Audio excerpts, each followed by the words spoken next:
Hello everyone, আজকে একটা long video টিউটোরিয়ালে চলে এসেছি। আর অনেক দিন কিন্তু কোনো লং ভিডিও টিউটোরিয়াল তোমাদের সাথে শেয়ার করা হয়নি।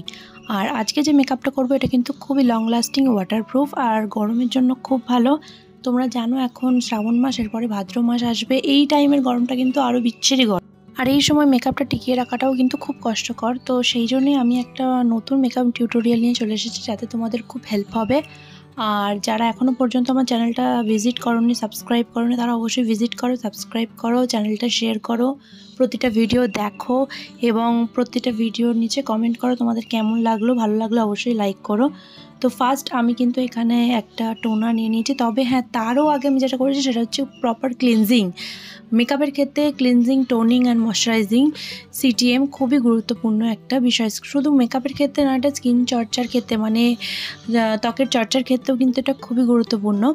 তো তোমরা অবশ্যই কিন্তু সিটিএম ভালোভাবে করে নেবে। তো আমি এখানে ভালোভাবে ক্লিনজিং করে তারপর আমি উইপস দিয়ে ভালোভাবে মুখটা পরিষ্কার করে নিয়েছি। আর তারপর আমি যেটা করেছি সেটা হচ্ছে একটা টোনার অ্যাপ্লাই করেছি।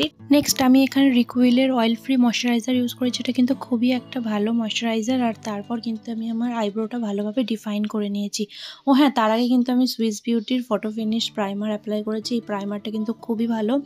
যারা অ্যাফোর্ডেবল প্রাইসদের মধ্যে মেকআপ চাও অথচ এইচডি মেকআপ, তারা কিন্তু এই প্রাইমারটা অবশ্যই ইউজ করতে পারো। খুবই ভালো আর ম্যাট ফিনিশ দেয়, পোর্স লক করে, তো খুবই ভালো। আর আমি আইব্রো ডিফাইন কিন্তু আজকে কোনো আইব্রো পমেড দিয়ে করিনি। আমি কিন্তু এখানে প্রিটি অল সেটের একটা ডিপ ডার্ক ব্রাউন কালার নিয়ে সেটাকে দিয়ে আমি আমার আইব্রোটা ভালোভাবে ডিফাইন করেছি। আর তারপর কিন্তু আমি সুইস বিউটির একটা লিকুইড কনসিলার নিয়ে নিয়েছি এবং সেই লিকুইড কনসিলার দিয়ে আমি কিন্তু আমার আই বেসটা রেডি করে নিয়েছি আর সেটাকে লক করে দিয়েছি ইনসাইডের একটা ট্রান্সলুসেন্ট পাউডার। আর তারপরে আমি কিন্তু ভালোভাবে আমার আই মেকআপটা কমপ্লিট করে নিচ্ছি। তোমরা দেখতেই পাচ্ছ আজকে কিন্তু আমি একটা অন্যরকম আই মেকআপ করতে চলেছি, যেটা হচ্ছে কাট ক্রিজ নয়, বাট কাট ক্রিজের মতোই দেখতে লাগবে আর খুব ভালোভাবে ব্লেন্ডিং হবে। তোমরা কিন্তু আই মেকআপটা যত ভালোভাবে ব্লেন্ডিং করতে পারবে মেকআপটা কিন্তু তত ভালো লাগবে, কারণ পুরো মেকআপটাই দাঁড়িয়ে থাকে ব্লেন্ডিংয়ের উপর। তো দেখতেই পাচ্ছ আমি কিন্তু 2-4টে কালার নিয়ে আই মেকআপটা করেছি, এমন কিছু বেশি কালার আমি এখানে অ্যাপ্লাই করি। দেখো ফার্স্ট আমি একটা ডিপ পিঙ্ক কালার নিয়ে সেটাকে আমি ক্রিজের উপর একদম ভালোভাবে ডিপোজিট করেছি আর তারপর সেটাকে আপার মানে উপরের দিকে লাইট পিঙ্ক দিয়ে সেটাকে ভালোভাবে ব্লেন্ড করেছি। আর তারপর আমি যেটা করেছি আউটার কর্নারের দিকে একটু ডিপ পার্পল কালার নিয়ে সেটাকে ইনার দিকে মানে একদম ক্রিজের কাছাকাছি আইবলের এরিয়াতে ভালোভাবে ব্লেন্ড করেছি। আর তারপর দেখো আমি কিন্তু একদম ইনার কর্নারের দিকে একটা শিমার পিঙ্ক কালার নিয়ে সেটাকে ডিপোজিট করে দিয়েছি। একদম কিছুটা কাট ক্রিজের মতো, হাফ কাট ক্রিজের মতো লুকটা হয়েছে। আর এইভাবে আমি আমার আই মেকআপটা কমপ্লিট করে নিয়েছি। আর তারপর দেখো আমি কিন্তু এখানে সুগার পপের লিকুইড ফাউন্ডেশন অ্যাপ্লাই করব আমার ফেসে। আর এই ফাউন্ডেশনটা কিন্তু খুব ভালো, আমি তোমাদেরকে এর আগেও রিভিউ দিয়েছিলাম। আর আজকে কিন্তু আমি নিজের ফেসের উপর মানে বসিয়ে সেটা তোমাদেরকে দেখাচ্ছি কতটা ভালো ফাউন্ডেশন। এখানে আমি দুটো শেড নিয়েছি, একটা হচ্ছে 05 ফিগ আর 01 ক্র্যাশ ক্রপ। এই দুটো মিক্স অ্যান্ড ম্যাচ করে আমি আমার স্কিন শেড বের করে নিয়েছি এবং সেটাকে আমি আমার গোটা ফেসে অ্যাপ্লাই করছি। আর দেখতেই পাচ্ছ এটা কিন্তু ফুল কাভারেজ একটা ফাউন্ডেশন, ফুল কাভারেজ আবার বিল্ডেবল, মানে তুমি যদি চাও এটাকে নর্মাল শেয়ার কাভারেজেও রাখতে পারো, আবার এটাকে তুমি ফুল কাভারেজ হিসেবেও অ্যাপ্লাই করতে পারো। এটা পুরোপুরি তোমার উপর ডিপেন্ড করে তুমি কিভাবে এটাকে অ্যাপ্লাই করছো আর তুমি কী রকম কাভারেজটা চাইছো। আর তোমরা প্রত্যেকেই জানো ব্রাইডালের ক্ষেত্রে আমরা যে কোনো ফাউন্ডেশনের ডবল কোট করে থাকি যাতে ব্রাইডাল মেকআপটা ভালোভাবে হয়। তো তোমরাও এই ফাউন্ডেশনকেই যদি ডাবল কোট করে দাও সেটা কিন্তু ব্রাইডালের ক্ষেত্রেও কাজ লেগে যাবে। আর দেখতেই পাচ্ছ কতটা ভালোভাবে ব্লেন্ড হয়েছে। এরপরে কিন্তু আমি সুইস বিউটিরই একটা লিকুইড কনসিলার নিয়ে নিয়েছি আমার স্কিন থেকে 2 শেড লাইট কনসিলার, আর সেটা দিয়ে আমার যে সমস্ত হাইলাইট এরিয়াগুলো রয়েছে সেগুলোকে খুব ভালোভাবে ব্লেন্ড করে নিচ্ছি ওই কনসিলারটা দিয়ে। দেখতেই পাচ্ছ কতটা ফিনিশ দিচ্ছে এই কনসিলারটা, খুবই ভালো এই কনসিলার। অ্যাফোর্ডেবল প্রাইসের মধ্যে মানে 200 টাকার মধ্যে এর থেকে ভালো কনসিলার আমি আর পাইনি। এরপর আমি কন্ট্রোল করার জন্য ক্রায়োলনের সুপ্রার NG1 নিয়ে নিয়েছি, এটা দিয়ে কিন্তু আমি আমার কন্ট্রোলটা করে নিচ্ছি। যেহেতু আমার ফেসটা একদম রাউন্ড ফেস, তাই জন্য কিন্তু আমি স্ট্রেটভাবেই কন্ট্রোলটা করে নিচ্ছি। তো এই কন্ট্রোলটা করে নেওয়ার পর এটাকেও আমি খুব ভালোভাবে ব্লেন্ড করব। দেখতেই পাচ্ছ কন্ট্রোলের কালারটা কত সুন্দর। তো এইভাবে ভালোভাবে তোমরা যেই এরিয়াগুলোতে কন্ট্রোল করার লাগে, মানে যে এরিয়াগুলোকে তুমি শার্প দেখাতে চাইছো সেই এরিয়াগুলোতে ভালোভাবে কন্ট্রোল অ্যাপ্লাই করে সেটাকে কিন্তু ভালোভাবে ব্লেন্ড করে নিতে হবে। আর হ্যাঁ, আমি কিন্তু প্রথমে ভুলে গিয়েছিলাম যে আমাকে একটা লিপ বাম লাগাতে হবে। দেখছো মেকআপের মাঝখানে মনে পড়ছে।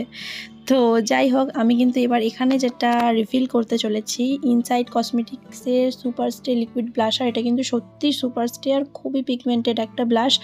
এর রিভিউ আমি কিন্তু আলাদাভাবে শর্টসে দেব, তোমরা অবশ্যই কিন্তু চেক আউট করো। খুব খুব খুব ভালো ব্লাশ, তোমরা দেখতেই পাচ্ছ কতটা সুন্দর, খুবই পিগমেন্টেড আর সিঙ্গেল স্ক্র্যাচই এত সুন্দর যে একটা পিগমেন্টেশন দেবে সেটা আমি ভাবতেই পারিনি। খুবই ভালো, মনে হচ্ছে যেন আমি O2O বা রিকোর্ডের ব্লাশার অ্যাপ্লাই করছি। খুবই ভালো, দেখতেই পাচ্ছ আমার দুটো গালা একদম গুলুগুলু হয়ে গিয়েছে। তো এবারে কিন্তু আমি খুব ভালোভাবে পাউডার লক করে নেবো। আর পাউডারটা আমি লক করছি ইনসাইডেরই একটা নো কালার ট্রান্সলুসেন্ট পাউডার দিয়ে। সামারে কিন্তু বেকিংটা মাস্ট। খুব ভালোভাবে মুখের যে সমস্ত মেকআপটা অলরেডি লিকুইড বা ক্রিম প্রোডাক্ট দিয়ে করেছো সেগুলো কিন্তু ভালোভাবে লক করতেই হবে। ভালোভাবে লক না করলে কিন্তু ঘেমে নিয়ে একদম সব ধুয়ে ধায়ে চলে যাবে, তোমাদের মেকআপটার কিছু থাকবেই না। তো অবশ্যই ভালোভাবে লক করে নেবে, আর লক করার পরে কিছুক্ষণ রেখে তারপরে এইভাবে ঝেড়ে নেবে। তার কারণ যদি না তুমি কিছুক্ষণ রাখো তাহলে কিন্তু তোমার মেকআপটা সেই একই ব্যাপার হবে, থাকবে না, ধুয়ে মুছে সাফ হয়ে যাবে। তো এরপরে আমি আমার চোখের আই মেকআপটা পুরোপুরি কমপ্লিট করতে চলেছি, কারণ নিচের দিকের আই মেকআপটা মানে লোয়ার ল্যাশ লাইনের যে আউটার কর্নার বা ইনার কর্নারের যে সমস্ত মেকআপটা সেই মেকআপটা কিন্তু আমি করিনি। তার কারণ এতক্ষণ আমি ফাউন্ডেশন করব, ফেস মেকআপ করব, তবেই না করব। তো সেটা কিন্তু আমি এখন কমপ্লিট করছি। প্রথমে একটা কাজল নিয়ে নিলাম আর একটা স্পঞ্জ ব্রাশ দিয়ে ভালোভাবে ব্ল্যাক কালার নিয়ে সেই কাজলটাকে ভালোভাবে নিচের দিকে স্মাচ করে নিচ্ছি। আর তারপর কিন্তু আমি একটা ডিপ পিঙ্ক কালার নিয়ে সেটাকে আরও ভালোভাবে স্মাচ করে নিচ্ছি। যত ভালোভাবে স্মাচ করবে বা যত ভালোভাবে ব্লেন্ড করবে তত ভালো আই মেকআপটা হয়। তো নেক্সট আমি যেটা করব, আমি কিন্তু এখানে আমার পাউডার যে কন্ট্রোল সেটা অ্যাপ্লাই করে নিচ্ছি। দেখো আমি কিন্তু পিটি অলসেটেরই প্যালেট থেকে এখানে আমি আমার পাউডার কন্ট্রোলটা অ্যাপ্লাই করে নিচ্ছি। তোমরা ক্রিম প্রোডাক্ট ইউজ করবে তার উপর পাউডার প্রোডাক্ট ইউজ করবে, দেখবে সেটা অনেক বেশি লং লাস্টিং হবে। শুধু পাউডার প্রোডাক্ট ইউজ করলে কিন্তু কখনোই সেটা লং লাস্টিং হয় না। আর এই যে মেকআপটা, এটা কিন্তু তোমরা 20 থেকে 25 ঘন্টা অবশ্যই স্টে করাতে পারবে এই মেকআপটা এইভাবে করলে। আর এরপর আমি যেটা করেছি, আই ম্যাজিকের একটা ব্লাশার প্যালেট নিয়েছি, আর সেই ব্লাশার প্যালেট থেকে আমি কিন্তু আমার পাউডার ব্লাশারটা কমপ্লিট করছি। তোমরা প্রত্যেকবার কিন্তু মেকআপের ক্ষেত্রে লিকুইড আর ব্লাশ, লিকুইড কন্ট্রোল সমস্ত কিছু অ্যাপ্লাই করবে, তারপর কিন্তু পাউডারটাও অ্যাপ্লাই করবে, মানে দুটোই অ্যাপ্লাই করবে, তাতে অনেক বেশি লং লাস্টিং হবে।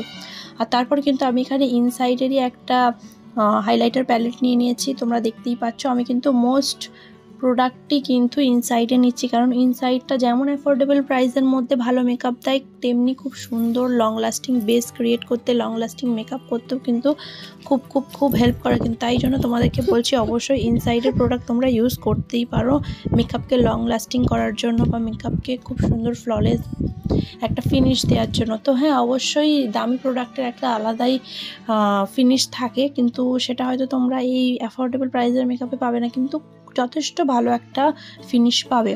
আর এরপর আমি যেটা করছি সেটা হচ্ছে সুইস বিউটির একটা লিপ লাইনার নিয়েছি। এটারও কিন্তু রিভিউ আমার চ্যানেলে অলরেডি পোস্ট করা আছে শর্টসে, তোমরা কিন্তু সেটা গিয়ে চেক আউট করতে পারো। খুবই ভালো অ্যাফোর্ডেবল প্রাইসের মধ্যে 62-65 টাকার মধ্যে একটা যদি ভালো লিপ লাইনার বলো তাহলে কিন্তু সুইস বিউটি হচ্ছে 1 নম্বর। খুব খুব খুব ভালো, খুব পিগমেন্টেড। আর তোমরা যদি চাও লিপস্টিক না পরলেও চলবে, এই লিপ লাইনারটা দিয়ে সেটাকে ভালোভাবে স্মাচ করে দিলেই তোমাদের লিপস্টিকের কাজ হয়ে যাবে। আর তার উপরে আমি যেটা রিভিউ করতে চলেছি সেটা হচ্ছে রিকোর্ডের সিল্কি ম্যাট 10 লিপস্টিক। এই লিপস্টিকটা কিন্তু খুবই সুন্দর, মানে আমি এত লিপস্টিক ইউজ করেছি, কখনো কোনো লিপস্টিক মানে কোনো লিকুইড লিপস্টিকের ক্ষেত্রে এত সুন্দর ফিনিশ আমি পাইনি। এই লিপস্টিকটা দেওয়ার পরে কিন্তু কোনোভাবে চ্যাটচ্যাটে ফিনিশ থাকে না। লিকুইড লিপস্টিক যখনই আমি দিই তখন দেখি এটা চ্যাটচ্যাটে ভাব থাকে, কিন্তু এই লিপস্টিকের ক্ষেত্রে চ্যাটচ্যাটে ভাবটা থাকে না। পুরো একদম মানে মনে হয় আমি ঠোঁটে কিছু পরেই নি, এত সুন্দর, এত লাইট ওয়েট, সত্যি অসাধারণ। আর খুব ভালো, রিকোর্ডের প্রতিটা প্রোডাক্টই খুব ভালো লাগে, কিন্তু একটু দামি হয়। তবে এটা আমি 500 টাকার মধ্যে পেয়ে গিয়েছিলাম সেলে। আর তারপর কিন্তু আমি ইনসাইডেরই একটা ফিক্সার দিয়ে দিয়েছি। আর দেখো আমার ফাইনাল লুক। আর এই যে আমার ছেলে প্রতিটা ভিডিওয়ে আমাকে বিরক্ত করে, আমি যখন ভিডিও করছি সে তখন চিরুনি নিয়ে আমার মুখের সামনে দাঁড়িয়ে আছে। কি আর বলবো বলো, বাচ্চা মানুষ, কিছু বলার নেই। ওরও আর কি খুব পছন্দ মেকআপ করা বা সাজা, খুব খুব খুব পছন্দ করে ও মেকআপ করতে। তো ও আমি যখন ভিডিও করি তখন ওই রকমই করে, প্রচণ্ড জ্বালায়।